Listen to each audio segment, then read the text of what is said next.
Hello, kia ora, namaste, maloelele, talofa lava, bulava naka, and welcome to the inaugural New Zealand Heritage Hockey Tournament coming to you live from Papatoetoe in Auckland. It is our pleasure to have you here as we celebrate the culmination of culture in hockey and showcase the best talent from our New Zealand Maori, New Zealand Indian, New Zealand Pacifica, and New Zealand development pathways. This tournament is proudly sponsored by the One Foundation, Go Hockey, Keep Alive, Bana Family Farms, Onyx Sports, and MTEL. My name is Brad Pittman, and I will be here to take you through all the action from the second game of the day, which sees the New Zealand Maori Wahine taking on the New Zealand Indian women. Now, both teams have come off their respective National Maori and National Indian tournaments late in 2020, and will be eager for their first fixtures together as a team. I'm joined on the call today by Hockey New Zealand's General Manager for Community Hockey, Ken Mapleston. Now, Ken, this tournament is all about community and bringing people together. Where do you see the Heritage Hockey Tournament fitting into your vision within Hockey New Zealand? Yeah, great question, Brad. I think it's a great initiative, and want to firstly say a real big thank you and credit to New Zealand Pacifica, New Zealand Maori and the New Zealand Indian hockey organisations that have pulled all this together. They came to us a few months ago and said that they were really keen to make this happen, and so we jumped on board and have provided a little bit of support. One of the things is that hockey is a sport that's for all cultures, all people in New Zealand. From 5-year-olds right through to our masters players, and of course lots of different cultures. So we see this as being a really key way of showcasing the different ethnicities and the diversity within our game. Yeah, awesome. Now, what do you think is the possibility we see this rolled out, like you say, to potentially a juniors tournament and even a masters tournament within the same setup as this one? Yeah, well, I think there's all sorts of possibilities down the line. This is obviously the first time this has ever been put together, so there'll be a lot of things to learn and take away from the long weekend. But I think we saw from that first game the standard is really high. Obviously, by the number of people that are here watching and the amount of people that will be hopefully watching at home on TV as well, there's a huge amount of interest. So probably the old world is the oyster kind of situation.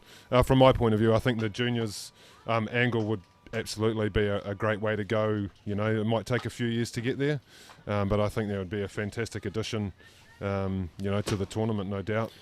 Yeah, absolutely. As it's like I said, it's a showcase, but it's also a celebration of our different communities within hockey. And as you talk about, hockey is for everyone, and it's one of the most diverse sports in the world. So being able to showcase the different communities we have within New Zealand, and for them to put on a performance, like you say, as quality as the first one was, and I'm sure the rest of the games will continue to be, is great for our sport in general. Now, like I said earlier in the broadcast, it is a sunny Easter Friday here in Auckland. There is a breeze, but not a lot of cloud cover, and it is going to be warm out there. We saw in the first game towards the back end some players start to tire. It is hot. They are going to need to reserve some energy where they can, but it is great conditions for some high-paced hockey. Now, just before the teams get pulled off the field, we are playing 4 17-minute quarters with 2-minute breaks at quarter time and a 5-minute break at half time. All goals are worth 1 point, and if we have a draw at full time, we go to a penalty shootout, which could be extremely exciting. Now, just looking at some, before we introduce the teams, I'm interested in the experience and wide range of both teams. Now, we've got some young players in both sides, but it's the experience of some ex-Black Sticks in this Maori Wahine side, namely Ani Walker-Roberts and Tash Brill, who I think will have most people's attention as this game progresses. Now, you will have seen Ken, Ani and Tash play at the highest level. How do you think they're going to influence this game? Yeah, well, I mean, the first thing is just fantastic that players of that calibre have, given up their Easter weekends, I guess, to come along and be part of, this festival of hockey. There's no doubt that when you add in a couple of players that have played at the highest level with the experience they've got, the value they'll add to the team on the pitch will be obvious, I think, in terms of their control of the game and the way that they'll make sure people are doing the roles they need to. But the bit that will probably really add the greatest value, I would imagine, to the Wahine team over the weekend is what they'll do off the pitch, and just the learning that the young players will get, and how to prepare for a game, and the types of conversations and things that you need to put in to make sure you can perform well on the pitch. Yeah, absolutely. You make a great point there, and I think one thing about this sort of tournament, when you have different cultures and people coming together to identify with who it is they are, a lot of stuff does happen off the field that we perhaps don't see, and people being proud of their heritage and who they are and where they're from. It is a massive part of representing, both the Maori side, the Indian side, our Pacifica teams we will see later. And like you say, it is awesome that we have some of our players from the top level that still put themselves in this environment to lead as wahine in our hockey community. Now, as the teams line up here, the umpires for the match, Alicia Anka and Nikki Hayes. Now, as the teams are coming out here, they are the team in pink, our umpires for the weekend. As the Māori hockey side come up for today's game, we see there a couple of players of note. I already talked about Aniwaka Roberts and Tash Brill. Now, another one to keep an eye on is Isabella Ambrosius. Now, she is a young player out of Canterbury who has some National Hockey League caps. She also played in the New Zealand Premier League for the Alpiners last year, and is a real gun going forward for the Māori women's side. As the teams are out there and we look at the lineup for the New Zealand Indian side, a couple of names of note. We mentioned earlier Nitesh Sukha. We look like we've got Jaina out there for the New Zealand Indian side, as well as Anjali Panchia. But one to watch will be Manisha Jerem, who will captain the New Zealand Indian side. She will be a real workhorse for this team, as well as Misha Tately, who has played some high-level hockey. She's played some National Hockey League for Northland. She's played for North Harbour, and she'll be influential in this game if the Indian side can keep control of the ball for periods of play and look to disrupt the plans of Aniwaka Roberts and Tash Brill. Now, Ken, the tough question as the teams are out there in their huddle, what do you expect to see? What do you think is going to happen? Give us your tip. Yeah, well, I mean, given the teams are, probably a few of them have introduced themselves to each other, I would imagine this morning, coming together on Good Friday. I would suspect that the start might be a little bit scratchy, but given the experience that you've already alluded to within the New Zealand Māori women's team, I would suspect that they might have a slight edge there. And yeah, as we know, the New Zealand Māori teams, both the men's and women's, have played together over a number of years, so there's possibly a bit of history there between some of the players, so they might have the edge here. I suspect that they might be hurting a bit for their men's team after the last result, so they might be looking to even the ledger in this game. Yeah, absolutely. As the teams get through their final preparations and are out ready to play, I agree. I think there's just a wealth of experience in that New Zealand Māori side that will be tough for the New Zealand Indian side to overcome. Not by any means to say that they're going to be out of the match. It's going to be exciting. They've got some young players out there. But I would also give the edge to the New Zealand Māori Wahine team. Now, just as we get kicked off, thanks again to Local Gecko for the broadcast of this. We say hello to our friends joining us on the FIH app. We say hello to everybody joining us at home on the skysportnext platform. And we welcome you to the Kolmar Sports Centre here at Papatotoi in Auckland. Enjoy what I'm sure will be an awesome match of hockey at our inaugural New Zealand Heritage Hockey Tournament.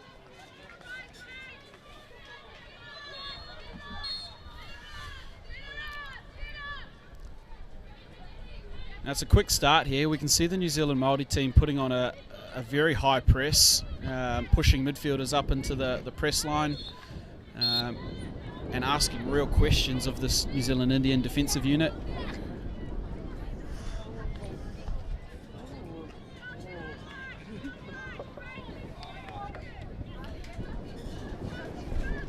The Indian women's side doing well enough to keep possession, but like I said, there's some real pressure being put on here by the Māori women's side. A great turnover there from the Wahine team. First shot not quite on goal, but great start, as you say, Brad. Yeah, you can see some real intent here by the Māori women's side right from the start. They're up high, they're on the 5, they're they're aggressive at the wing halves, and unfortunate there, but they you can see what the plan is. They're going to do a lot of work with their front group in the first part of this quarter. What's noticeable also, Brad, is just the amount of chat that there is out there from particularly the Wahine team, really communicating well with each other to put that high press and that pressure on, and a great opportunity that they're creating there, just the turnover. Yeah, absolutely. It's noticeable down here at the ground, and if you know much of certainly Tash Brill, she will lead vocally, and it's a great skill set she has, and being involved in the highest environment where little things like communication do go a long way, she will be very influential with the way she communicates with everything that's in front of her, and you can hear that right from the start.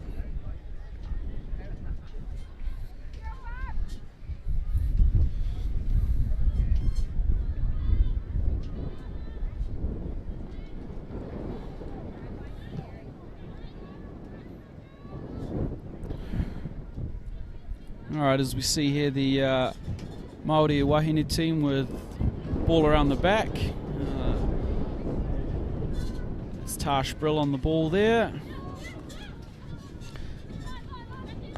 A nice little set of passes. Yeah, really nice combinations there.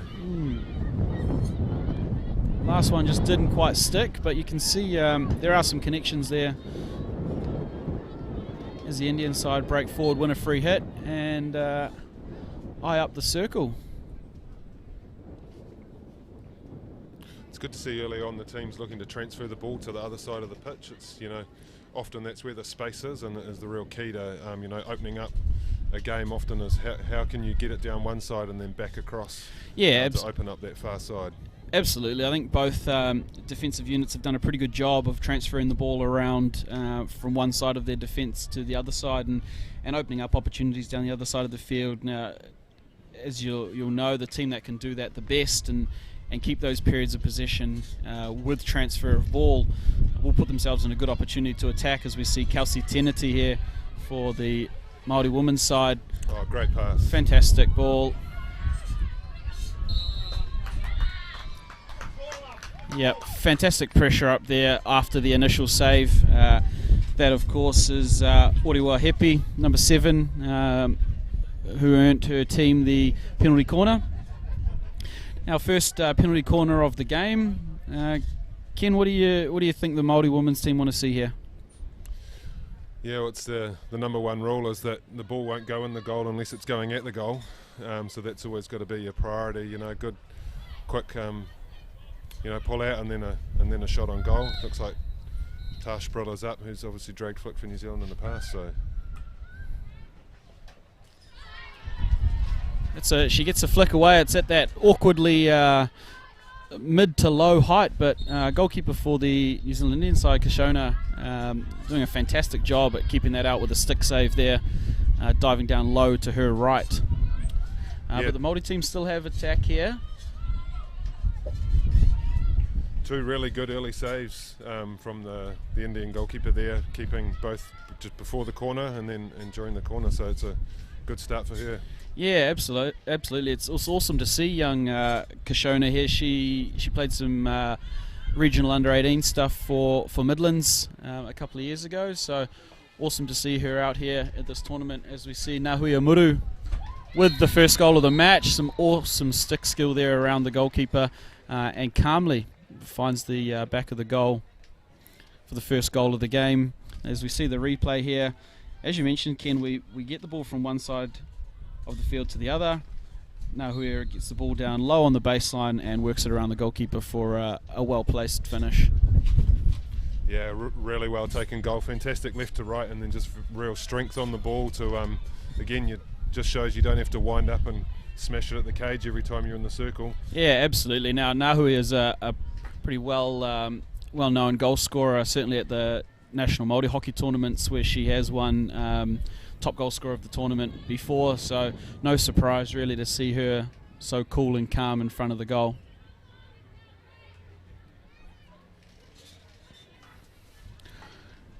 You can see here the Māori women's side are again implementing that really high press. You can see those are two defenders there that have been caught up, unfortunately beaten, but were well up in the press, trying to turn the ball over as high up the field as possible. The Indian side do earn themselves a free hit. It's great tactics early on from the Wahine team in terms of that high press. What will be interesting is that that involves a lot of work and a lot of physical effort, particularly from the strikers. So it'll be interesting to see, as you mentioned earlier, Brad, it is a hot sunny day here in Auckland. So we'll see how they can keep that up, particularly across 4 games in 4 days.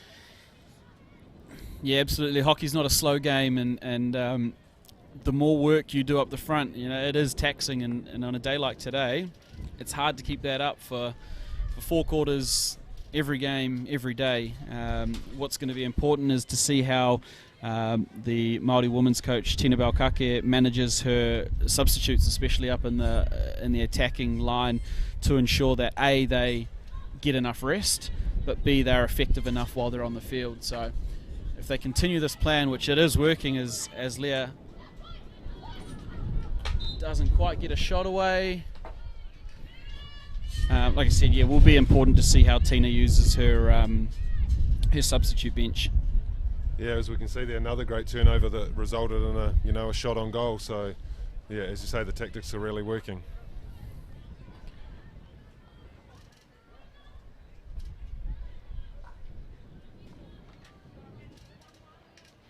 Yes, that was Misha Tately just playing the ball forward there out of left defender, number 4 for the New Zealand Indian side. I spoke about her a little earlier in the broadcast and the experience she brings to this team.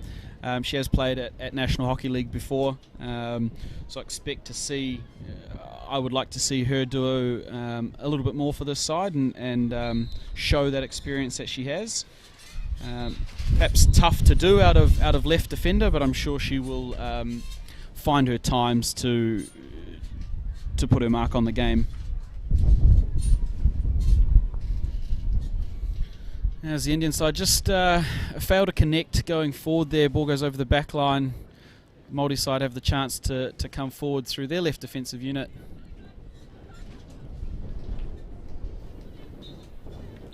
They earn the free hit, and it's played forward to the strikers, and here we are. Outstanding long ball there. Just shows that a key thing in hockey often is you play short, and then what that does is it opens up the long pass 2 or 3 times a quarter, and New Zealand Māori women's team there really took that opportunity. Absolutely. Unfortunately couldn't quite reel it in to get a shot away, but again, really good play. Yeah, it's great to see them already start to mix up between, like you say, short and long, and that'll come with, like I said, the experience that people like Tash Brill have at the back for this side, in her ability to change up, her pass style and the way they outlet. So that's, as we see, looks like Isabella Ambrosius, who I spoke about a little earlier, has come onto the field for the New Zealand Māori women's side. She will be another one of these players that plays through the attacking midfield or striker line, and we expect her to get some run going forward as they earn themselves a 16-yard hit. Good to see the New Zealand Indian women's team just having a little bit more possession in the last 2 or 3 minutes and able to push up, get the ball down the other end and put the Wahine under a bit of pressure. Yeah, it is. They are combining passes quite nicely, and they're earning themselves free hits going forward. And you see here a penalty corner for the New Zealand Indian women's side, which will be exciting to see what they have from the set piece. Like you said, a lot of these teams have probably said their hellos and good mornings for the first time, either today or yesterday. So it'll be interesting to see what they've worked on from a set piece and what skill sets they have there. Like you said, from the first one, getting something on target's the first key, and then we'll see where to go from there. There's nothing like doing your penalty corner practice via video call the 2 weeks before a tournament, so I'm sure that they've got it all worked out virtually. Just be interesting to see if they can put it together on the pitch. Yeah, absolutely. It's an easy game when you're not out on the field, so let's hope that practice pays off here. We've got 2 brackets up the top.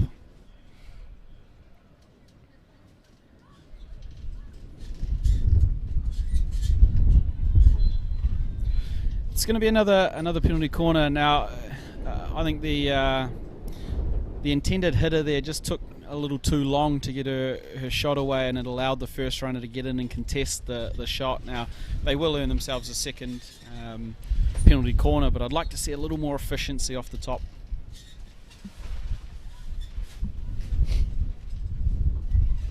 And that's exactly it.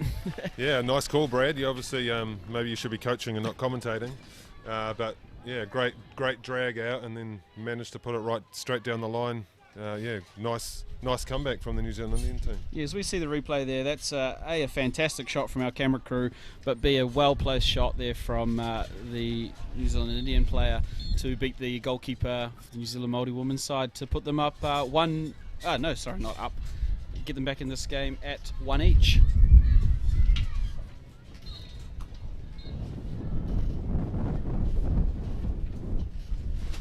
So New Zealand Māori back on attack now. They'll be looking to gain a bit more control, as we talked about earlier. The New Zealand Indian team have come back nicely over the last 4 or 5 minutes and been rewarded with that goal. So no doubt they'll be looking to hit back and reassert themselves in this game. Just turn over there, trying to get the ball down that left-hand side, but just missing their connection. Yeah, as you say, this the Indian side for the last couple of minutes have really started to put some passages together, and it's great to see. We're playing both ends here. As a couple of little bouncy feet on the way through, and the Maori women will stay on attack.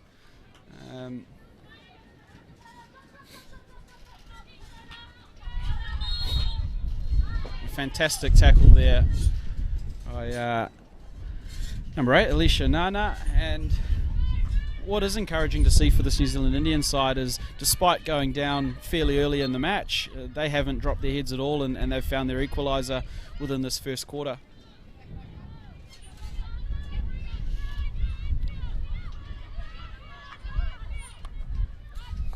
New Zealand Indians team are struggling to get out of those pockets. Again, the press, the Māori Wahini's press is working well and keeping them on one side of the pitch, causing the Indian women to go into congestion. And so again, they created another good attacking opportunity from that. Yeah, it is. That you can see quite obviously what Tina Valkake's instruction will be to this women's side about keeping the Indians on one side of the field, not allowing them to transfer the ball. It cuts down the need to run so much side to side so that they can be more effective in their high press. But it also means they turn the ball over where they want it and have some good options going forward. As you see, a little right corner attack there through Kelsey Teneti.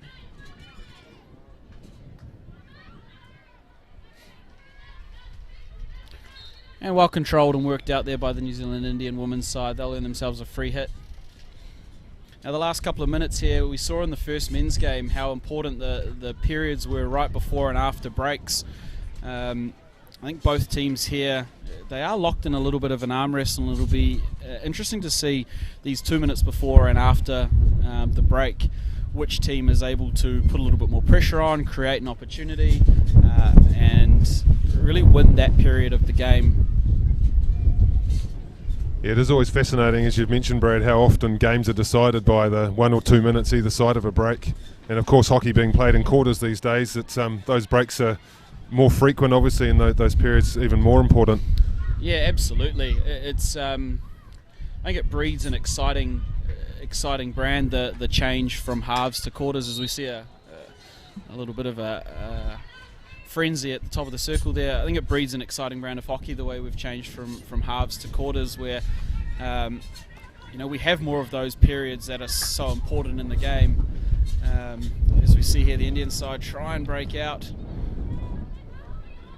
Yeah, it's a good point you make, Brad. I mean, one of the exciting things about hockey, I think, is, and fair play to our team in pink, the innovation that has occurred around the rules within hockey, and really over the last 10 or 15 years, with the likes of the offside going, the self auto pass, and like you say, the quarters, and not to mention the rolling subs, just brings so much speed, skill, and athleticism to the game. It really is fantastic. Yeah, absolutely. I think our game's in a great spot.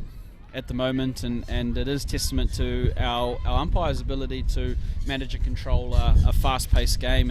And speaking of our umpires, it's awesome to see both Nikki Hayes and Alicia Anka out there. Alicia especially with international experience on the FIH World Tournament schedule, but also, interestingly enough, would be, had she been playing, eligible to play for either of these teams with both Indian and Maori heritage. It's awesome to see her out here, especially umpiring this game. So we're very lucky to have Alicia with us, like I said, as an international umpire.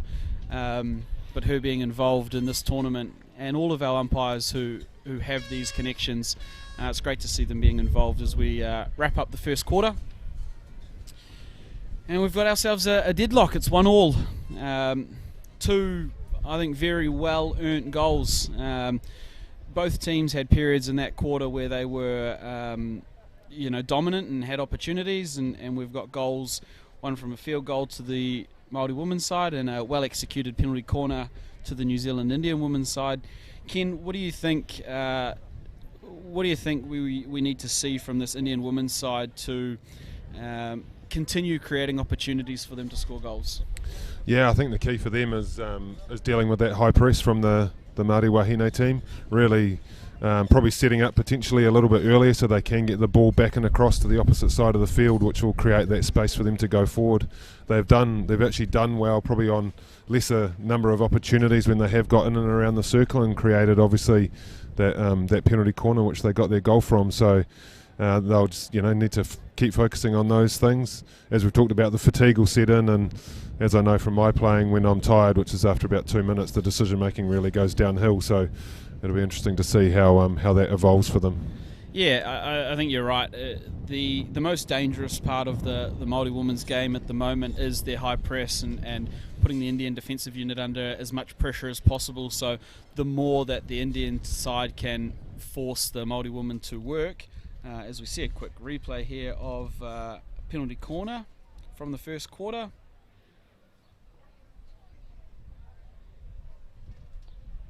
And that fantastic save we talked about from Kashona in goal from the New Zealand Indian side. Yeah, it was a great flick from Tash right in the corner, but goalkeeper did really well. And this is our goal. Again, ball down to the player on the baseline who coolly slips it through past the goalkeeper. And our goal for the Indian women's side here. Really showed that what a beautiful strike it was, right in the corner, and not much the goalkeeper could do about that one. Yeah, absolutely. That's a fantastic goal there by Alicia Nana for the New Zealand Indian women's side to level the game up. Now, like we said, let's see how this Indian women's side can work around this high press. Now, as I indicated a little earlier, Misha Tately has moved herself into the middle of the field. We talked about her experience and what she can do to help this team, so it's good to see that she's put herself in there. As unfortunately a mistake sees possession with the New Zealand women's side early.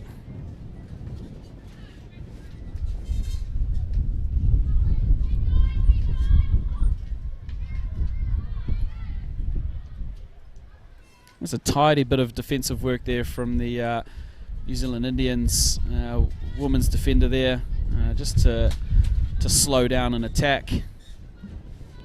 See, this is where if they need to try and play quickly through this press, because once the Wahine team is set up, they're very hard to get through, and again, another good turnover from them.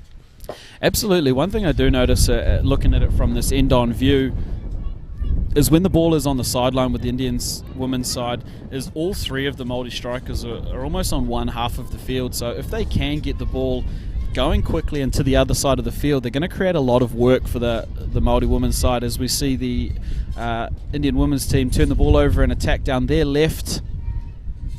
These are the opportunities that were few and far between for the Indian side in the first quarter, but they made them count as they get a attacking free hit.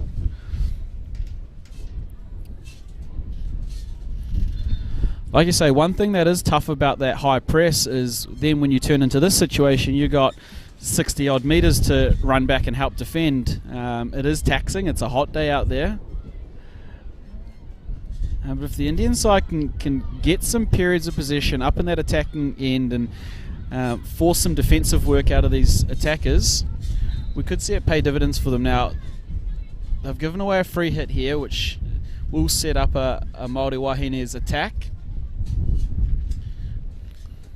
Yeah, neither team will want to get into that kind of end-to-end hockey because, as you say, you basically end up doing 60 or 70 metre shuttles, which is not that much fun when you never get to see the ball. So both teams will be looking for that control, trying to maintain possession for periods of time and really build good, strong, solid attacks. Yeah, absolutely. As that cross was cleaned up there by Misha Tately.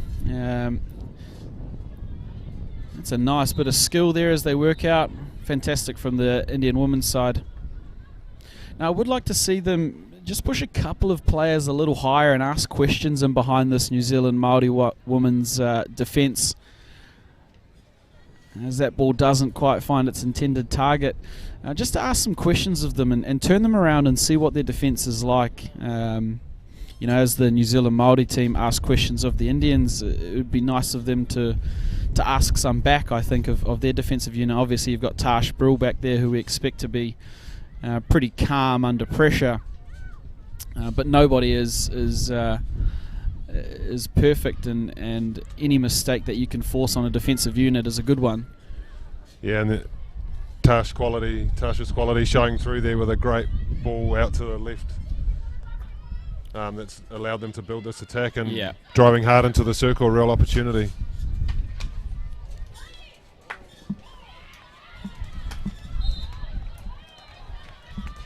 Goalkeeper again really proving a juggernaut there in the cage, so a number of really good shots there from the Wahine team, but couldn't quite find the mark. Yeah, absolutely. You can just see from a couple of touches in there the how much of an influence Orewa Hepi is going to be in this attack for the Māori Wahine side, but equally Kishona in goal for the New Zealand Indian, absolutely enormous in her efforts so far in this match.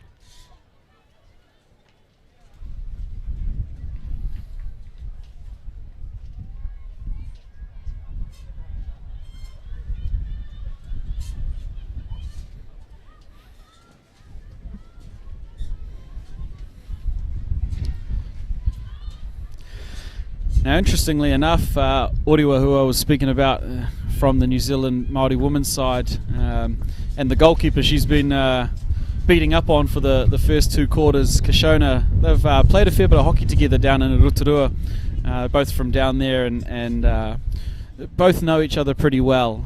So I do expect there'll be a little bit of talk between the two of them. As the wind has started to pick up here a little bit at Colmar down here at Papatoetoe, it is going across the field, so not really benefiting any team overly. But what it does do is it makes the communication difficult as the wind gets up, and it also makes running a bit tougher. So, we could see the effects of this New Zealand Māori press and the fatigue levels start a little earlier than we may have expected with the added pressure of the wind. So there's Misha Tately again, just cleaning things up. The Māori woman will keep possession though. Great ball into the circle there, another opportunity, and just does the right thing when you're stuck on the baseline, tucks it onto a foot and earns her team a penalty corner. So and we'll see if Tash Brill's still on the field to come and have another flick. I can't see her there, so maybe she's having a rest due to the wind and the heat. We'll see what the number 2 option is. Yeah, it's a great bit of skill there on the baseline from Orewa Hepi. She's very experienced and calm down there. Just rolled it onto the foot there of the Indian defender Michaela Wepa. Well, Tash is in fact on the field, so we'll see if she goes for another straight flick or if they've got a few options up their sleeves.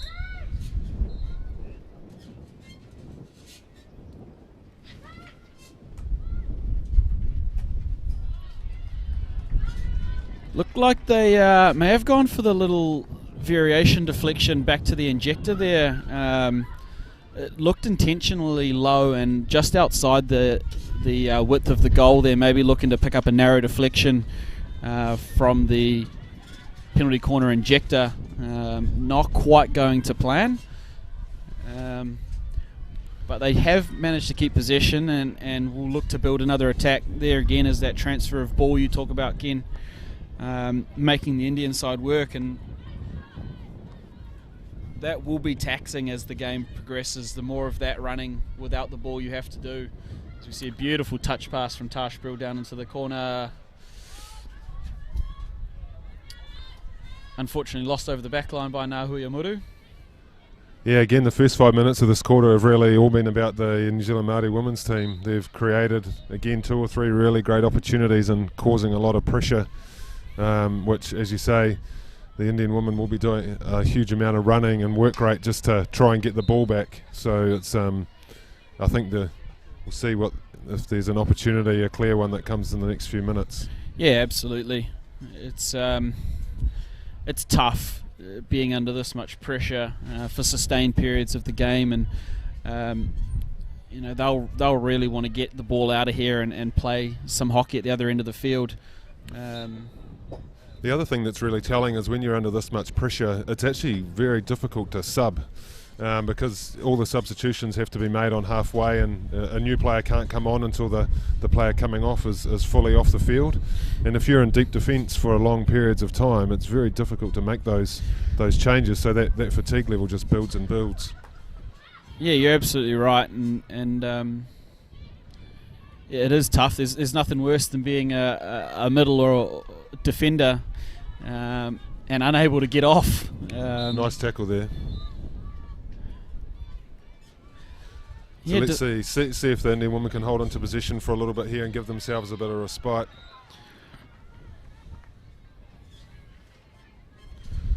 As you say, we were talking about earlier, Brad, they really need to take these chances to try and get in behind, get the, turn the screws a little bit on the other team and maintain possession for a bit to see if they can't sneak one in. There's nothing worse than when you're playing in a side that's dominated a long period of the match and then you give up a kind of breakaway goal or something on the counter attack.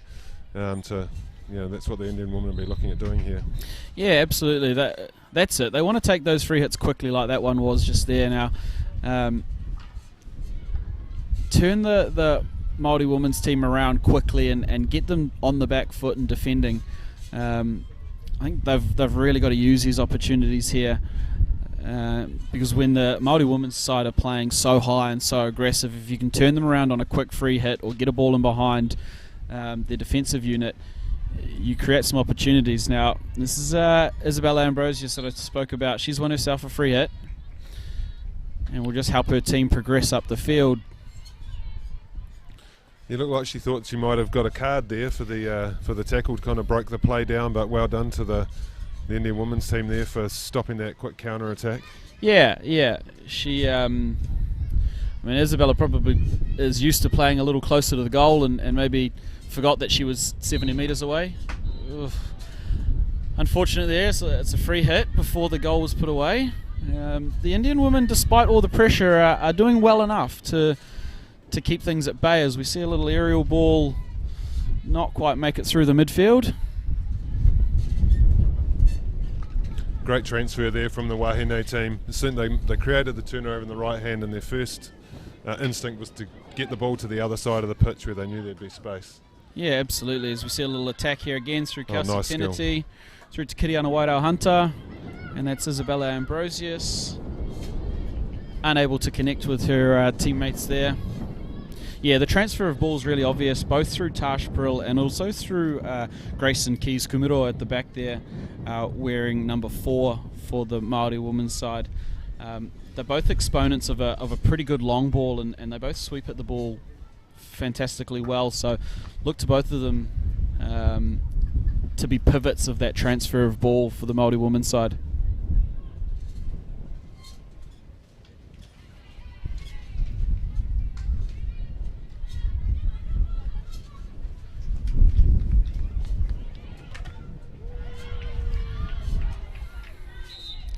As we see Kashona again in goal for the New Zealand women's side, make a couple of fantastic saves there to keep her goal there as more pressure is applied. She's been a real highlight in this first half for the New Zealand Indian women's side. Yeah, she certainly is keeping her team in it at this point. Made probably half a dozen really crucial saves through the game, so a lot to do. But at the end of the day, the stat is that it's 1-1 on the scoreboard, so both teams have still got a pretty good opportunity here. Yeah, as we see, unfortunately, a little misfire there. Tash Brill trying to play long out of the back, just didn't quite get all of the ball, but they've kept possession. And as we see, Tiana Curry move the ball forward through Anahita Hudson, back up to Nahuia Muru again, and can't quite connect with her strikers in the circle. But there is still a lot of enterprising play here from the Māori women's side, and don't expect that to stop anytime soon. Yeah, one thing that's obvious from the way the New Zealand Māori women are attacking is there's a lot of selfless running going on. The strikers looking to drag defenders wide and create holes in behind them for their fellow strikers to get that little bit of space that they require. So just shows that their combination and teamwork is pretty good, considering this is their first match together in this tournament. Yeah, absolutely, and that's not surprising from a side coached by Tina Balkake. She is an extremely hard worker and will expect her players to be the same, and that's not necessarily always running for the ball, but creating opportunities for the ball carrier, as the Māori women secure an attacking penalty corner there from a nice little build-up. With 3 and a bit minutes to go, we talked about these times before breaks. It'll be important to see what the New Zealand Māori women team can put on target here. They've had Tash Brill in the last couple, just trying to pick some pass options off the top. She's set up again. It'll be interesting to see what the option is.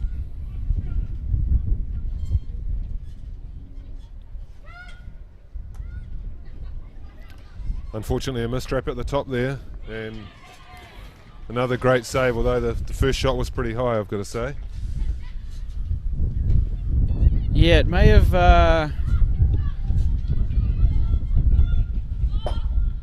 been high, but I think the ball did go out the circle the second time, so they may say penalty corner over and it's a new shot, but nonetheless, Kashona with another fantastic save. Like we said, keeping her team in it at the minute. As we see Isabella Ambrosius on the ball.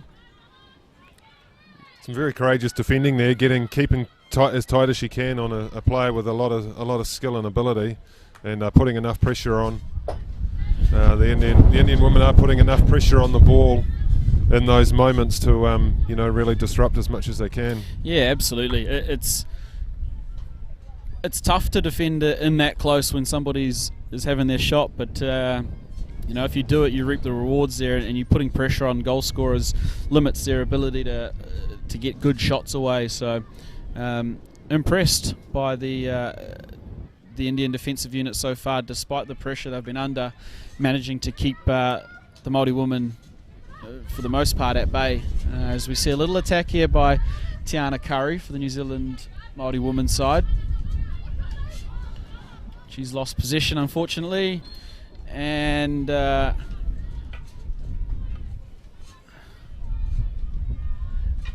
Isabella Ambrosius cleans up and starts a little attack.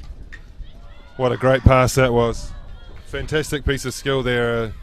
Reverse while running full speed in the left wing pocket right across the cage. Unfortunately couldn't connect with a right winger diving in to get that touch on the far post, but yeah, fantastic skill. Yeah, as we say in the that's an absolute pill, and unfortunately not picked up on the other end, but it's a player I highlighted in the earlier broadcast. Isabella Ambrosius does have an impressive skill set, so keep an eye on her as the game progresses. And we've got this little attack here, which will result in looks like ball up off defender's stick into the body of a New Zealand Māori women's player, so we'll be an attacking corner, and they will have sort of one more opportunity here before half time to get ahead on the scoreboard. Remember, we're still 1-1 despite all of the pressure at this end and everything that's been coming our way.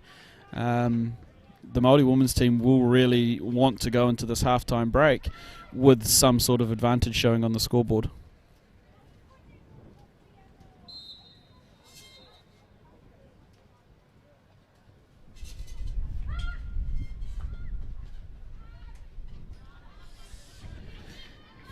Yeah. Again, not able to get a shot on target for the goalkeeper to have to save. That one's gone wide. So we will go into half-time at 1-1 in what looks like a quarter dominated by the New Zealand Maori women's side, unable to put the ball in the goal, and we find ourselves in a real arm wrestle here, and anything could still happen. Now, player of the first half certainly has got to be Kashona Thapa-Chetri in goal for the New Zealand Indian women's side. She has had a phenomenal first half, and a lot has to be said about her ability to keep her team in this game. Ken, what do you think the message is going to be from Coach Paresh for the New Zealand Indian women's side at half-time here? Yeah, well, it's an interesting one. I think, they've soaked up, particularly in that second quarter, a huge amount of pressure. They probably circle entries, I would have it, I guess, something like 20-3 or something along those lines. So they've really, they've done a great job in their kind of deep defence, but they need to try and get hold of the ball, keep it under control, and really try and create something. When you're in these situations, it is easy to just kind of sag back. All of a sudden you end up with kind of 11 players in the circle and all hands to the pump. And of course, when that occurs, when you do get the ball, you've actually got no one to pass it to because you're all standing within a couple of yards of each other. So I think getting that space is important. Yeah, as we just see the replays here of some attacking opportunities, we saw again that incredible stick save, but this is the first goal to Nahuia Muru, just slipping on the baseline side of the goalkeeper. And this is a brilliant view of the Indian women's first goal. Fantastically executed penalty corner, straight shot, beating the goalkeeper. We see a little bit more attack here. This was the touch pass from Oriwa Hepi to Kelsey Teneti, which didn't quite, despite Oriwa's best efforts, find its way into the goal. But we see again that work from Kashona in goal for the New Zealand Indian women's side. The Maori women have had plenty of opportunities, but just couldn't quite get it on, in the back of the goal. And that's another save there by Kashona, who I think probably is the standout on ground at the moment. Now, it'll be interesting to see how much of a physical toll that first quarter pressure has taken on the Indian women's team, and if they can sustain keeping the Maori women's team out for another quarter or two. We are locked at 1-1 at the moment. So it's still anybody's match, but it's got to be tough out there, Ken, to wear that much defensive pressure and be expected to do that much running without the ball and maintain that for 2 more quarters of hockey. Yeah, absolutely. I'll be interested to see how the Wahine team go as well, because they've had all the ball. They've been playing some really nice hockey, but again, in these situations where you feel like you should be 1 or 2 goals up, it's often easy to get frustrated and go away from your game plan, which, as you've mentioned earlier, Tina Belkake, their coach, will obviously not want to see that. Their game plan is working, they just haven't had that final touch, so it'll be interesting to see whether they can keep that discipline to what they're trying to achieve, and and keep doing the things like the high press and switching the ball and getting into those spaces and doing that running, or whether they go back to, or whether they get frustrated and look for the long ball and try and take it on in a kind of individual manner. Yeah, I completely agree. I think the message from Tina out there will be, keep doing what you're doing. Yeah, don't overcomplicate things. All we're missing is that final pass, the little bits in front of the goal, our execution in the attacking third, and especially at attacking penalty corner time. I wouldn't expect them to change up a lot about what they're doing in the other 3 quarters of the field. They just want to be executing at a higher level. Now, as the teams come back out for the second half, we are 1-1. in the second game of the New Zealand Heritage Hockey Tournament between the New Zealand Maori women and the New Zealand Indian women. Goals to Ngā Hui o Muru for the Maori team and Alicia Nana from the Indian team. As we come out here, we will look to see what impact the speed of the game has had in the first 2 quarters. It has been quick. There's been a lot of pressure on the goal. Both teams look to have made goalkeeper substitutions, which we have spoken about how impressive and influential Kashona was for the New Zealand Indian women's side. Now the new goalkeeper in, Kuinivia Blacklock, will have massive shoes to fill. And we've obviously got Amelia Peck coming in for the New Zealand Māori women's team, who will want to make sure she doesn't let in any goals in this half either.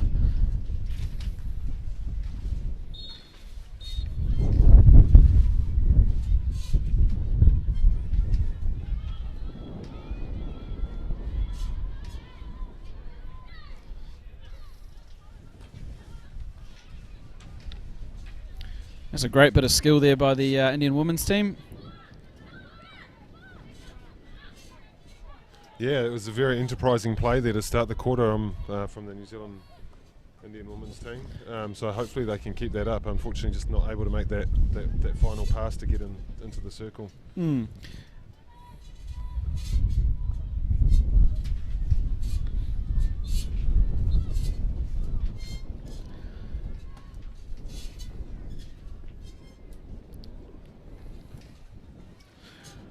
Alright, the New Zealand Māori women down there looking to build up a little bit of an attack. We talked about the dominance they had in certainly that second quarter, but unable to score the goals. Now, it'd be interesting to see what words Tina has had at this halftime break, and if we can see that come out in the way that they play, especially in that attacking third in the first few minutes of this third quarter.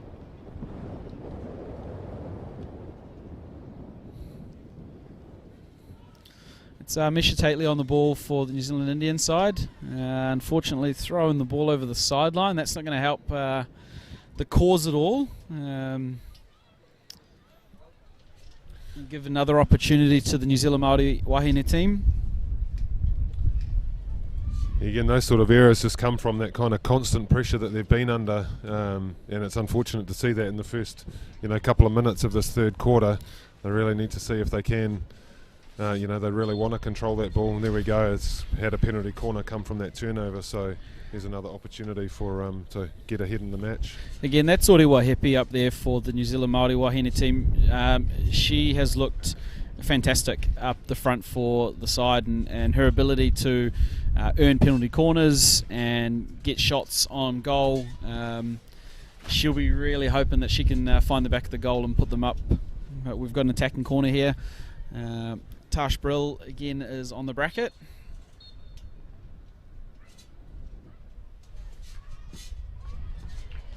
Very solid save there. Yeah, a bit of a change. Just decided to have a straight hit off the top there, and like you say, goalkeeper's filling the boots of the first half. It's doing well. Yeah, I think probably not what she wanted. It looked like a little not as clean as they would have liked off the top of the circle. That's a great pass and entry. But as we saw in the first half, a well-placed upright hit and those penalty corners can be as effective as anything as the Māori women continue their attack. Again, Orewa Hepi finds them another penalty corner. Ken, I wouldn't mind seeing a little variation off the top here. Maybe open up some deflection opportunities with a little layoff potentially. Yeah, what's interesting is they have only set up, with one bracket so far, but maybe they'll go to two. No, it's still only one bracket, but they've got some numbers around, like you see. Maybe a 1-2 that can just create a bit more space. Or that. Or just flick it in the corner. I guess that's the other option. Yeah, that's it's a well-placed flick from Tash there. Kept it low, difficult to get out to that corner. As we see the replay here.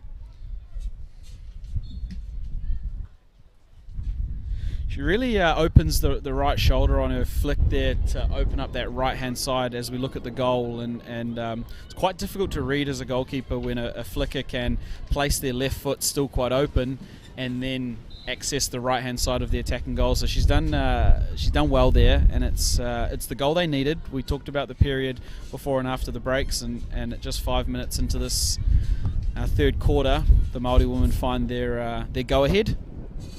Yeah, great flick there. That is not an easy skill to, as you say, open your body completely up and still get enough power on the ball to beat the keeper and the post person. So yeah, that's well done to Aspril. We're seeing already across the first 2 games of this tournament how important penalty corners will be to the outcomes of games. I think out of the first game, might have been 5 out of the 6 goals came from penalty corners, and so far 2 out of the 3 here. So that the execution of that skill is really important.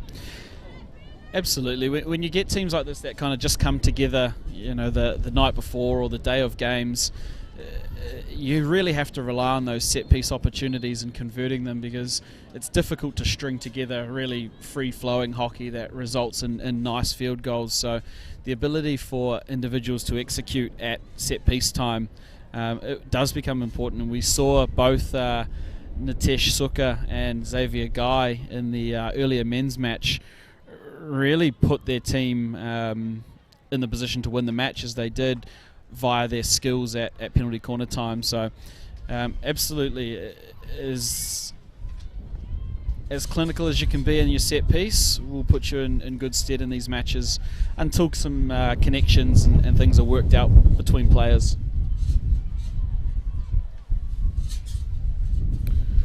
So the challenge now for the Indian women's team, of course, is that they were doing really well to keep it at 1-1, keep it having a really great game, but they're obviously now behind on the scoreboard, and so they need to try and manufacture some opportunities and create a bit of pressure back. In the first quarter, we saw that after that goal, that's actually when they had their best period of play, just after they'd conceded, so hopefully we can see the same here. Oh, we're seeing a card. Seeing our first card of the game. Yeah, that's Karishma Kumar has been sent with a green card, so she's 2 minutes on the chair. So they will play with a player down for 2 minutes. Referee Ali Shankar just not liking what she saw there. But you're right. The last time the Indian women's side were down, they reacted well and created opportunity. Now, hopefully, they can do the same again here. It's going to be tough with a player down and maybe a little bit of extra confidence in this Māori women's side. Again, great skill there. One of the things that the Māori women's team have done very well is get to the baseline and then get the ball quickly off the baseline to create those opportunities for players, coming through the top of the circle around the penalty spot. So really using the full length of the pitch to create that space in the circle, which is great to see. Yeah, I've been impressed at the height that the Māori women's team have been willing to play with, really getting down onto the baseline to open up that avenue for attack. And what it will pay dividends later in the game is as that becomes more successful, the Indian women's team will be forced to defend deeper and deeper in their circle, which may open up opportunities at the top of the circle and a little bit more higher percentage shots on goal. So as we see a penalty corner here for a little foot down just inside the circle. Yeah, as I was saying, the more success you can have in different areas of the field forces defences to change what it is they're doing. So I like the height out of the New Zealand Māori women's side. Yeah, again, seeing that penalty corner, a great piece of kind of field awareness, where a nice receipt just inside the circle, which puts the defender under that pressure that if they make an error, they give up a penalty corner. Yeah, whereas if you make that receipt just outside the circle, the defender's got a lot more ability to, just make a harsher tackle or a stronger tackle. Yep, though they've broken out here and they're going to have an opportunity of their own.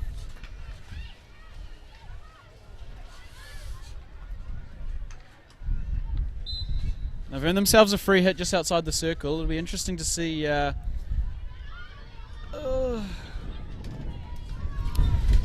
That's great Fantastic back tackling there and pressure from the strikers. You can see that the Māori women's team, even though they've been working hard.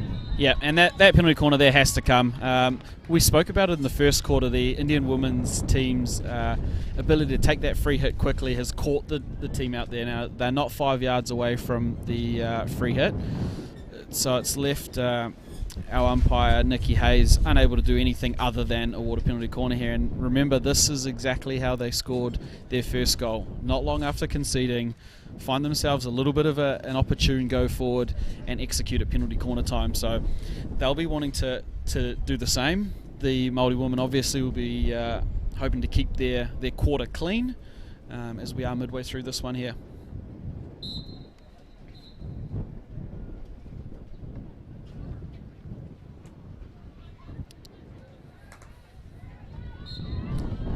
Unfortunate mistrap at the top there.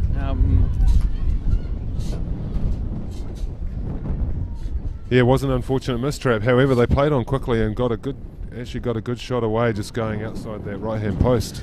Yeah, again, I think it's hopefully as obvious as it looks here. When the Indian women can take free hits quickly and get play going fast, it is finding some weak spots in the Māori women's defence. So I hope to see a little bit more of that, because it is paying off for them when they can take the free hit quickly, just put some pressure on the defence here of the Māori women's side. Earning another free hit there again. The Indian women's team, after conceding a goal, are probably having one of their better periods of the match, which is good to see. It's good, resilience from these players to not drop their heads and kind of give it away, but to try and build it up. Good to see them actually being able to switch the ball there. Loose pass, but they still managed to maintain possession. So, yeah, it's going well. Hopefully we can see a few more opportunities created. Yeah, it is pleasing to see that the Indian women can react to conceding a goal like this, but I'm sure Paresh in the coach's box for them will be asking, why wait until they concede a goal to play like this? So, he'll be asking for a full game effort of this style of play, as opposed to reacting to a goal to kick them into gear. So, if they can do this for another quarter and a half here, they'll give themselves every opportunity to even things up.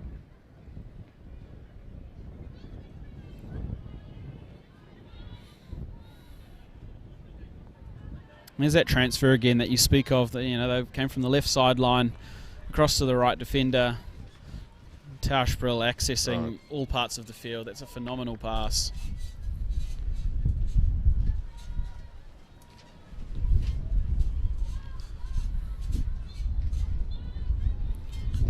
Yeah, again, great skill from Tausch there.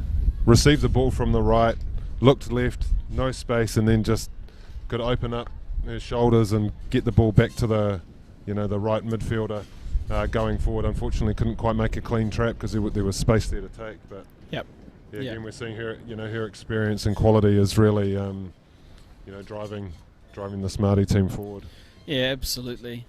She's still a world-class player, and it's amazing to see her here at this tournament, and especially at Māori tournament, where she has played for the Tamaki Makaurau women's side over the last couple of years, who have won back-to-back titles at the National Māori Women's.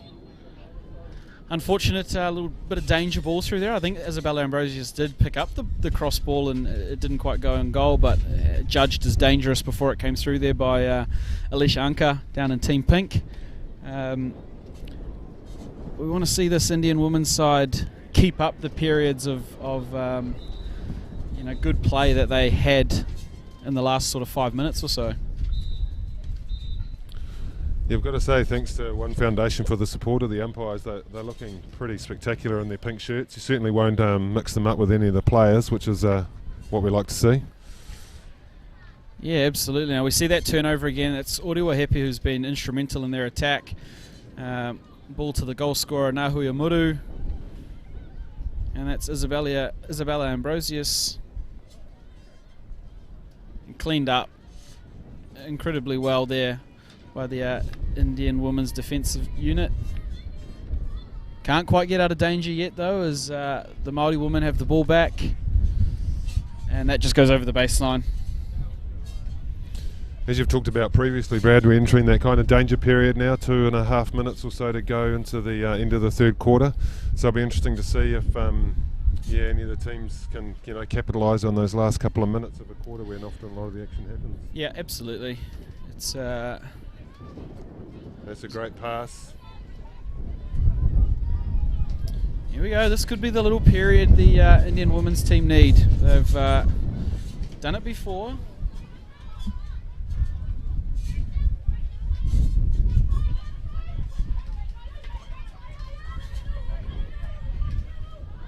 Oh!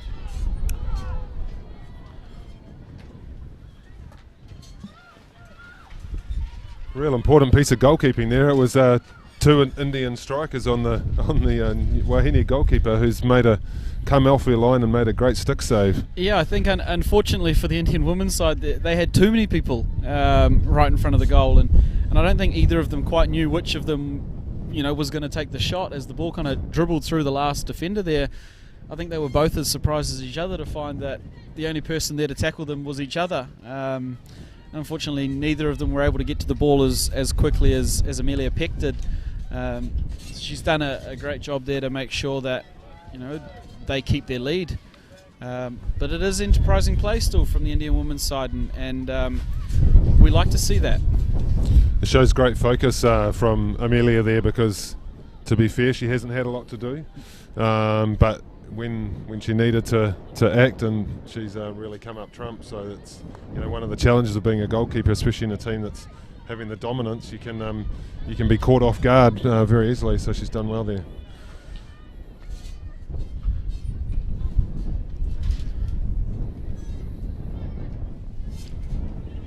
Yeah, we got a nice little bit of skill and attack beginning to build up, but that's cleaned up at the back by Tiana Curry through to Kelsey Teneti.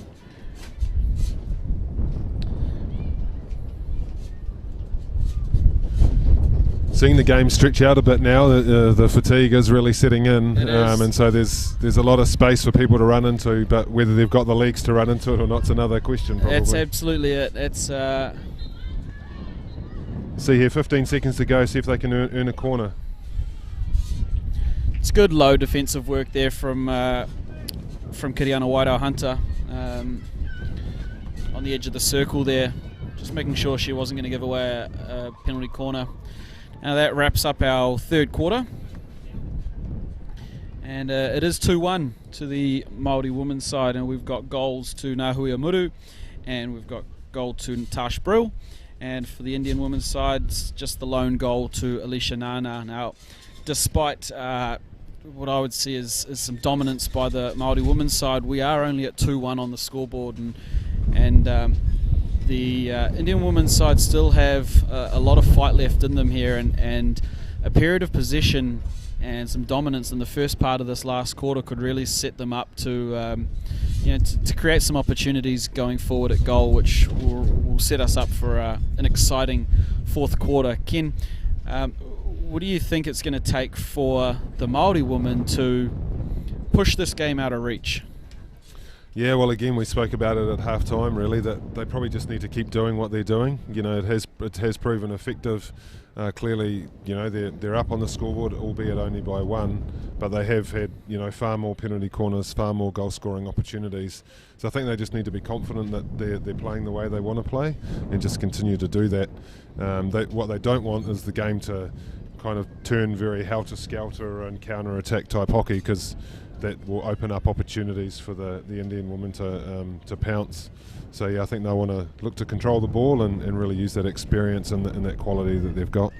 Yeah, absolutely. It's going to be really important that they stay connected, and like you say, don't get too stretched out and create opportunities for the Indian side to get that equaliser. Now, equally, the Indian women's side will want to pick those holes apart. They're going to want to try and find the space. I hope they throw some enterprising ball around and they get the ball moving quickly. We've seen how successful they are when they can take quick free hits and get the ball going at pace. and all they need is a small window or small opportunity to make things count. Now, they probably had 6 shots on goal, including attacking corners in the first 3 quarters, and have made one of them count. So they don't need a lot, but what they need to do is keep the ball, get at the right end of the field, and have the confidence that they can equalise here and they can tie the game up. I'll be interested to see if the score remains, at what point the Indian women's team pull their goalkeeper, if in fact they do. It's something that's really come into the game a lot in the last few years. Teams, pulling goalkeepers and playing with 11 field players to amp that pressure up, and teams have had a lot of success through it. So that'll be an interesting thing to look out for in the next 15, 16 minutes. Yeah, it's certainly a tactic that's been used at every level and every tournament. You see times where it's used when teams are chasing games, and it can definitely help. But it's really important when you do employ that strategy that you do put some extra numbers up in your attack. I've seen times where teams have taken a goalkeeper off and thrown an extra middle defender on, and all they're doing is defending with a goalie that can run around. And we've already seen this. The Indian women's side here have got a high striker up the field, further than they had in the first 3 quarters. Now, we can't see her in shot, but she's kind of hovering up around the 25-yard line, attacking just out on the sideline, which will pull the Maori defence apart a little bit. It'll be interesting to see if they've got a long ball distributor to get the ball through to her. But it does look like a slight change in tactic to push a player a little higher here in this 4th quarter. Now, maybe that's the answer Paresh has to, instead of taking his goalkeeper off, he's going to float a player higher. We'll see if they can get the ball through to her.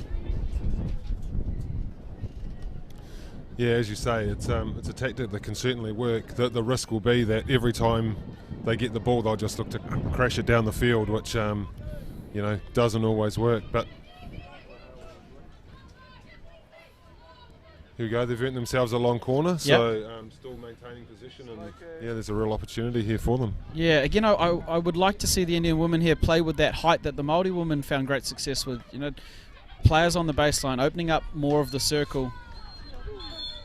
That is a great low stick reverse tackle there, and not an easy thing to do. Unfortunately, turned the ball over, but it's good defending. Yeah, that's Grayson Keys Kumiro for a tall girl. She defends extremely well in a flat stick tackle, both forehand and reverse. So she's no stranger to making that sort of tackle. Great interchange of passing there by the New Zealand Māori women's team, yep. And it's got themselves into the circle. Yeah, unfortunately couldn't just get a stick on that last entry pass from Kelsey Tenety. Did end up going in the goal, but untouched. No, maybe touched by a defender. Yeah, so for anyone new to hockey, watching this broadcast, which hopefully there's lots of you, the ball does have to be hit from within inside the circle to be a goal, so by an attacking player.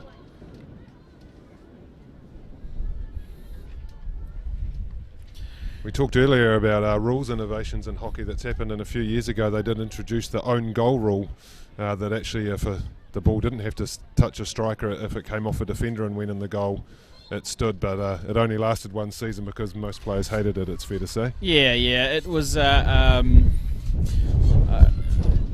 tough one, that one. You kind of just belted it in there somewhere and hoped it kind of went in, and if it did, great. And I think the taking that away has introduced a little bit more skill in the way we score goals, which is a great thing. That's a great point, Brad, because all of the real basis of hockey is that it's a highly skilled game, and so we want to make sure that any rule changes increase the skill factor and not decrease the skill factor. Yeah, absolutely. As we see a maybe ambitious dive across the circle there from the Māori women's team, trying to connect up from a ball that came flying through. They've got themselves a long corner.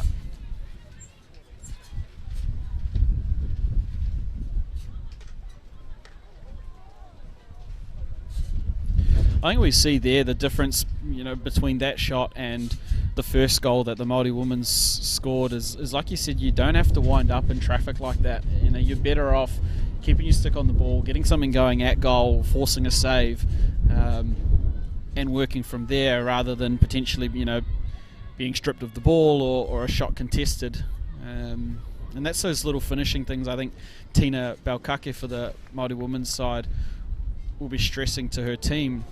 Fantastic save there again by the Indian goalkeeper, and yeah, you're absolutely right, Brad. I think this is a high level of hockey, and what you find when you get to this level is that there's creating space in the circle is very challenging. So yeah, like you say, you don't have time like you might do in club or school level hockey just to wind up and crack it at the cage.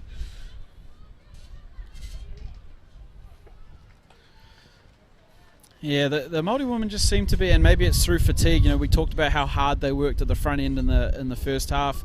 They just seem to be falling off their attack a little bit here. Little errors, little missed passes that are going over the back line or not quite connecting, and they're letting the Indian team off. But the Indian women, again, just aren't asking enough questions while they go for a bit of an attack here of the defensive unit. Now, they've earned themselves a sideline hit here in attacking territory, but they still don't have anybody up in the circle. As one kind of just gets there now, I'd like to see them putting some more pressure on this defensive unit.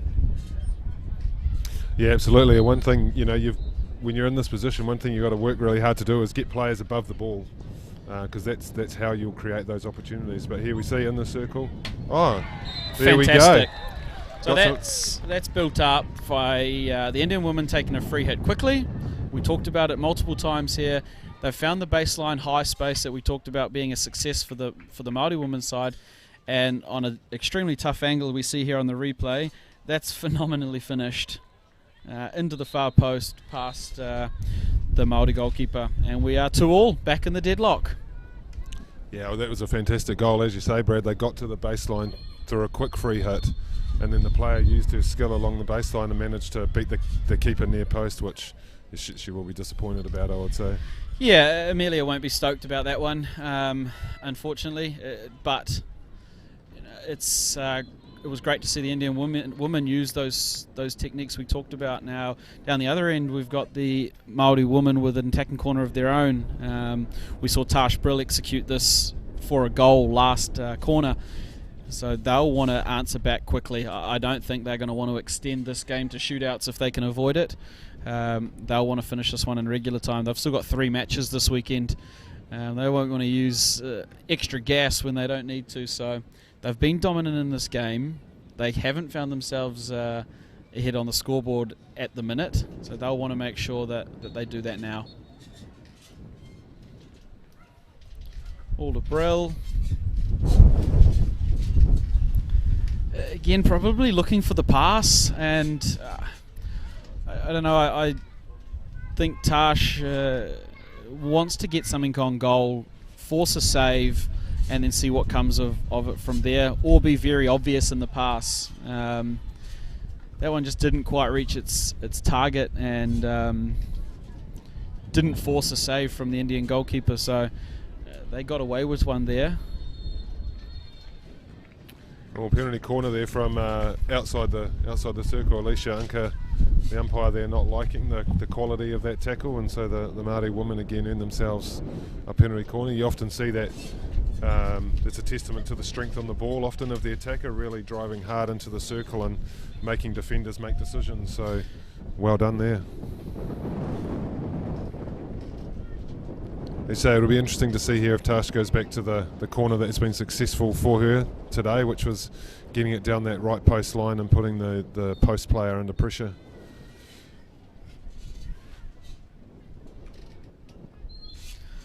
Yeah, she's gone hit, and unfortunately it's gone high. It has bobbled a little bit there. The turf may be drying out a little. I'm sure she'll want to blame it on that. Yeah, unfortunately another let-off, and we are still at 2-2. Just a reminder to everybody watching at home, if we do have a draw at the end of this match, we will be going to a penalty shootout, which will be exciting viewing. We've still got 7.5 odd minutes to play here, but that is the plan. if we are still in this draw at full time. Let's face it, everyone loves a shootout apart from the teams in it. So if we get there, that, as you say, it'll be an exciting way to finish the second game of the New Zealand Heritage Hockey Tournament. Yeah, absolutely. And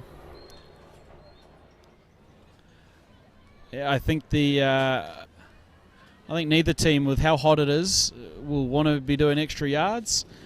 So look for both teams really to try and stretch out and find that go-ahead goal here in the last 7 odd minutes of this match. Again, we see the Indian women just pushing a player a little higher than they have previously. At the moment, it's Manisha Jerem, their captain, who has pushed herself a little further up the field. And as substitutions and fresh legs come on, they're going to want to try and ask questions of this defensive unit now. The question will be is, can they get it down here? Yeah, and it's good to see that tactic. It just stretches things out a bit, gives the New Zealand Māori women something different to think about and look at, and yeah, it's good to see them changing things up. Yeah, absolutely. Well, we're going to see a card here. Yeah, there's nothing else you can do there, and maybe lucky to just be green. It was definitely a free hit, blown by umpire Nikki Hayes, and the Māori woman player there just dangled her stick in there and tried to slow down the play. And yeah, a little cynical. So she'll be off for 2 minutes, and I think fortunately it's just 2. There's a real opportunity here for the Indian women's team. Have got it back to 2-2, have been under pressure for long periods of the game, but now got an extra player advantage, and so let's see if they can make the most of it. Yeah, the Māori women able to build up a fairly nice attack there despite being a player down.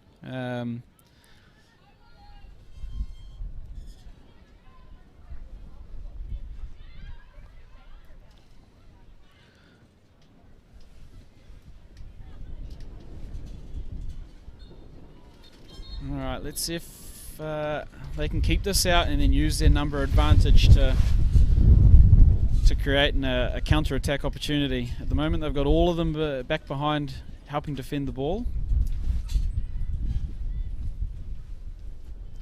It's good to see the Māori women are still holding really true to their structure. They're still playing with good width, still trying to get the ball to the baseline and then get it quickly off the baseline to create those chances on the opposite side of the circle. So they're, to their credit, they're staying really disciplined to the game plan that they've put in place.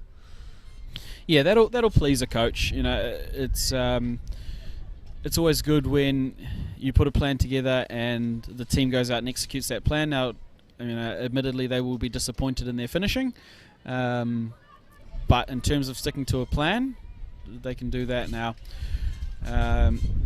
With this number advantage, the Indian women have just played a little long here, tried to push up. Tash wants to go quickly to not allow their press to set. Great pass.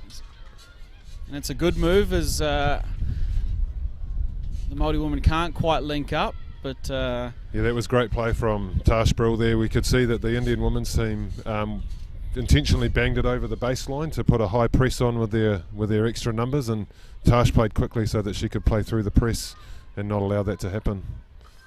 And now a good turnover. Here's an opportunity.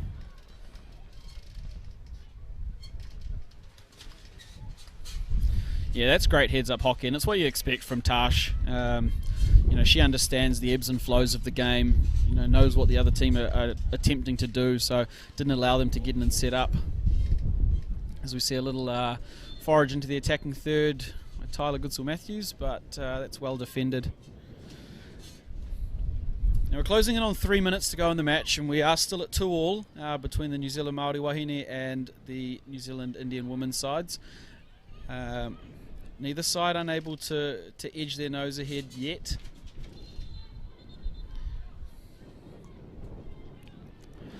Yeah, well, whatever way you look at it, it's going to be an exciting finish, whether we get a goal in the last couple of minutes or end up at a shootout. So, let's see which team can rise to the occasion and take the points here.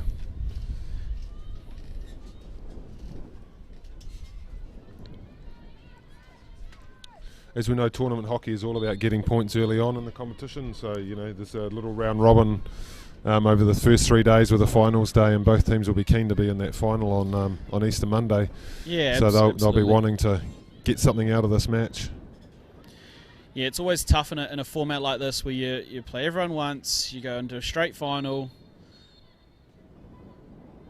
It looks like we may have an injury here for the Indian women's team. Unfortunately, we've just got a stoppage in play. Umpire Alicia Anka just wants to get the player off the field safely.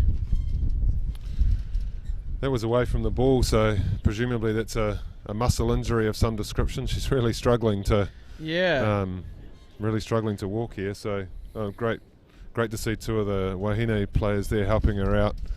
To get her off the pitch, whether that's to speed up the game, I think it's for genuine concern for her. So I think that really highlights the nature of what this tournament's about. The teams would certainly be fierce competitors on it, but off the pitch, there's already seen, and even on the first half a day, just the camaraderie and the joy that people have got here representing their teams. Yeah, absolutely. And I spoke in the first quarter about a number of these players from both teams having played together against each other. At club and at representative level. So it's, though we are coming together as different communities, we're all part of the hockey community, and you can tell that these people, like you say, will battle to the death on the field, but are great friends off it as well, and that's part of the love of sport, which we're all here for. As Indian women just can't quite connect the last pass as they looked for their go-ahead. Oriwahepi playing the ball forward to an unmarked Isabella Ambrosius. That's a fantastic save there from the goalkeeper, and tidied up at the back by the Indian defender. Well, 30 seconds to go, and the deep defender clears the ball off her own line after the goalkeeper was caught out of the cage. So yeah, that was probably the best opportunity we had of these last 4 or 5 minutes. Great ball forward from Oriwahepi to find Isabella Ambrosius in front of the goal, but equally great defensive work from the goalkeeper and defender there to ensure that they didn't lose this game in the dying moments. As we count down the last little bit of this game, obviously our clock's a little behind because of the stoppage of time for the injury. There won't be long left. And we prepare for likely a penalty shootout. Yeah, maybe one last opportunity here if the Wahine team can get it in the circle. It's just about crash ball time, I think, to see what they can create, or maybe if they can win themselves a penalty corner here. There we go. And that is us. So that wraps up regular time for the second game of our New Zealand Heritage Hockey Tournament. First game for the women's side between the New Zealand Maori Wahine and the New Zealand Indian women. We end 2-2 in regular time, which means we are going to penalty shootout. Now, the way the penalty shootout works is each team will select 5 attackers and 1 defender, obviously a goalkeeper, and each team will take turns. A player will get 8 seconds to take the ball from the 25-yard line into the circle and attempt to score a goal. Now, they can have as many shots or chances as they like in those 8 seconds. The penalty shootout is only over once a goal is scored, a free hit is conceded, or the ball is out of bounds, so over the baseline, over the sideline. So it's exciting stuff. It's an advancement on the old penalty strokes, which used to decide games. I think a lot better viewing than strokes, and a lot more opportunity for some skill to be used. But we will have a penalty shootout here. The teams will go in and select their 5 penalty shootout takers. Ken, have you ever been involved in a penalty shootout? No. So I've certainly played in games where they have resulted in a penalty shootout, but my skill level is such that I've never had to participate in those. I'm a spectator of all of it, but yeah, as you say, it's again back to the innovation. It's a fantastic way for the hockey games to finish these days, and I think it's a skill in New Zealand actually that we need to continue to develop and work on. Certainly we see at an international level the European teams these days are very proficient at the shootouts because they get a lot of practice via their various leagues. So it's actually, it'll be good to see how this goes. I think the New Zealand Indian team, their goalkeepers have had such a great day out today so far. It'll be interesting to see if they can put that through into the shootout. Yeah, absolutely. It becomes a real, a real skill test here, and there are certainly skills to both sides of the penalty shootout. Being the attacker and being the goalkeeper, and it's one that will be interesting to see whether the effects of the game, whether you're getting a lot of shots and making a lot of saves, whether that keeps your eye in, or whether you're a little bit tired and maybe that not so much work has kept you fresh in your ability to move. So, there's difference. Both goalkeepers from both teams have had different scenarios in the game thrown at them. So it'll be interesting to see which of them come up trumps with what game they've had. And equally, we spoke about the pressure defensively that the Indian women's side were under for large portions of that game. Will their attackers have the legs? Will they be tired, or will they be able to rise to the occasion of taking penalty shootouts? And equally with the Maori wahine team, the amount of effort they put into their high press, their attacking work, how much of a physical toll has that taken on them? Now, as we see the teams come out, we don't have official match sheets, but from the looks of the Maori women's team lining up there, we will have Brodie Cochrane in goal. She's in the orange top with the red pads. Taking the shootouts looks to be number 3, Isabella Ambrosius. Number 11, Kelsey Tenety. Looks like I can see up there Oriwa Hepi in number 7. And I think we can see Tiana Curry, number 10, as well as Anahita Hudson, number 13. So I think that rounds out the 5 for the Maori women's team.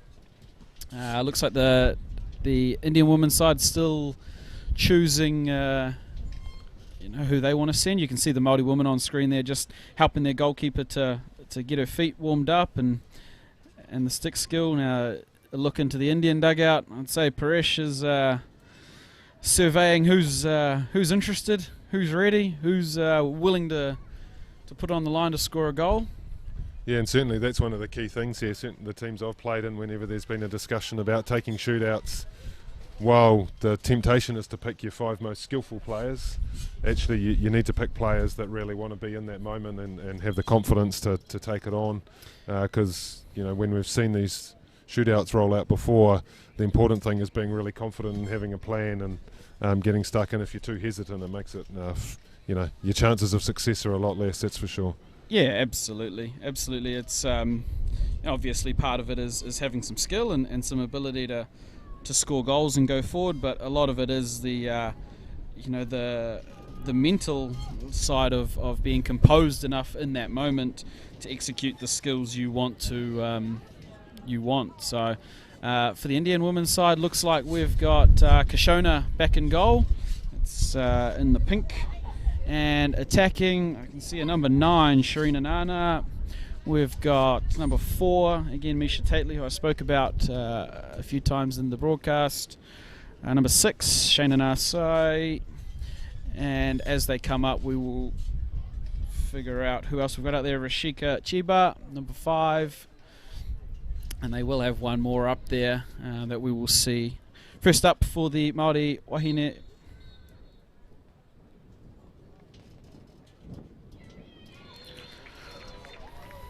Nice drag and well executed reverse stick shot there by Tiana Curry. And that'll put them up 1. Yeah, and what a great finish that was. It's, again, not an easy skill, and we see that it is important to get the goalkeepers moving laterally in doing a shootout, so she's done well there.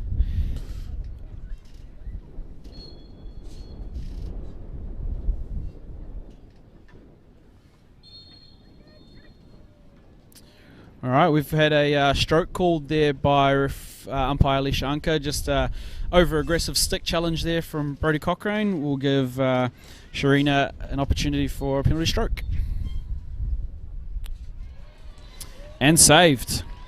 Yeah, what's interesting there is that under the rules of a shootout, the player taking the shootout, if it is a stroke, you can choose anyone from your team to actually step forward and take that stroke. They chose for the same player to take it, and unfortunately, well, yeah, a good save, a great save there by the goalkeeper.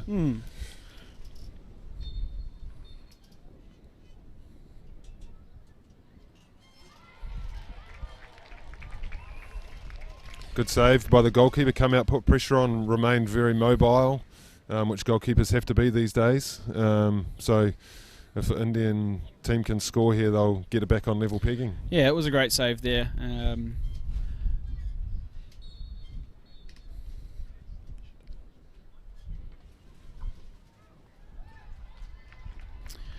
Yeah, a good solid save there from Brodie Cochrane. Mishi Tatley not quite able to get it past her. Did hit the boot and go over the goal. So we remain at 1-0. Up next we have Kelsey Teneti for the Maori Wahine team. Yeah, if Kelsey can score here, it'll really give them a good advantage going into the last few shootouts.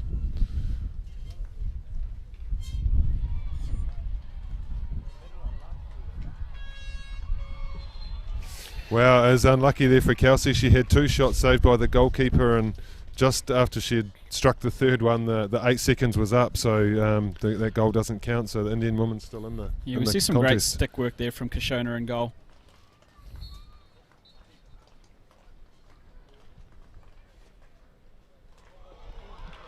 Wow, that was fantastic. A really great left to right drag there, and just wrong-footed the goalkeeper and opened up the space. So 1-1 we are after 3 each. Yeah, fantastic little bit of skill there from Rashika Chiba to level things up at 1-1. 2 to come from each side.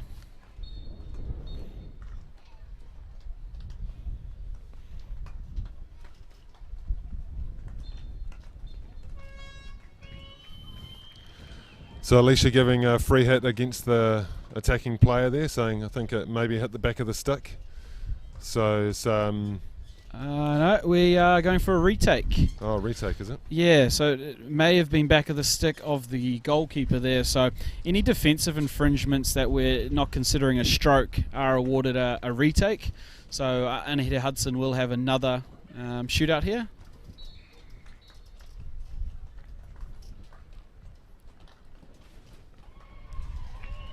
Well done by the goalkeeper again, so here's a chance for the Indian women to take the lead here if they can be successful with the shootout. Yeah, I think what you can see there is if you drag the ball across the body of the goalkeeper there, certainly from left to right as you're attacking, it opens up their ability to sweep hit with their stick the ball away. If you go the other way, you may be able to get past the stick, where we've seen a reverse shot be successful.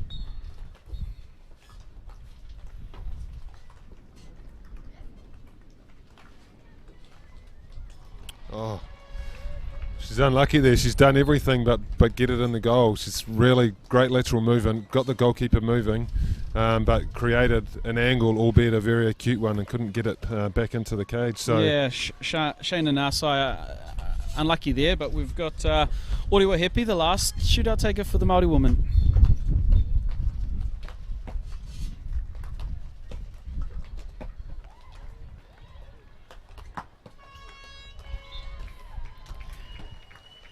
We spoke about those two having a bit of a chat earlier in the game. They know each other, they've played with each other. Interesting to see a little bit of a tussle here, and Oriwa unable to get her shot away. So this sets up an interesting little situation here. Manisha Jerem, the captain, with the opportunity to win the game.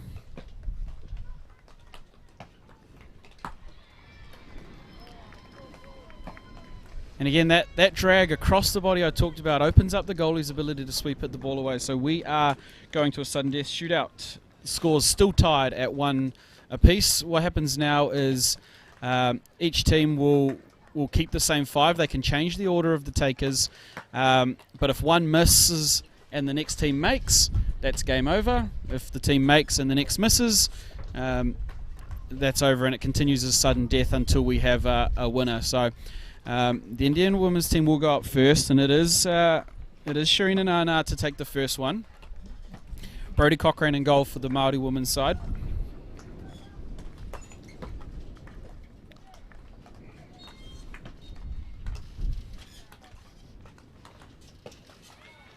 There's the same play that you've talked about a bit, Brad. The players trying to go left to right on the goalkeepers, and the goalkeeper can just swing in that big arc, get the ball clean, and you got no chance of getting it back. Yeah, as the goalkeeper, it's almost no risk because you don't have to dive, you don't have to go down, you can just swing through there and you can stay on your feet. So Tiana Curry here has the opportunity to win the game.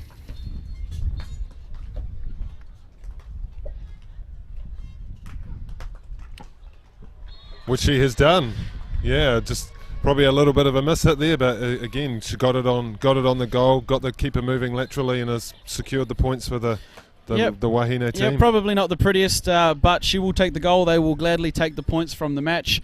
That is Tiana Curry with the finish there, and that ends the game on a 2-1 shootout win after 1-all in regular time. So 2-all in regular time. So we end up with a 4-3 scoreline, with the Maori woman taking the points over the Indian woman. Awesome game.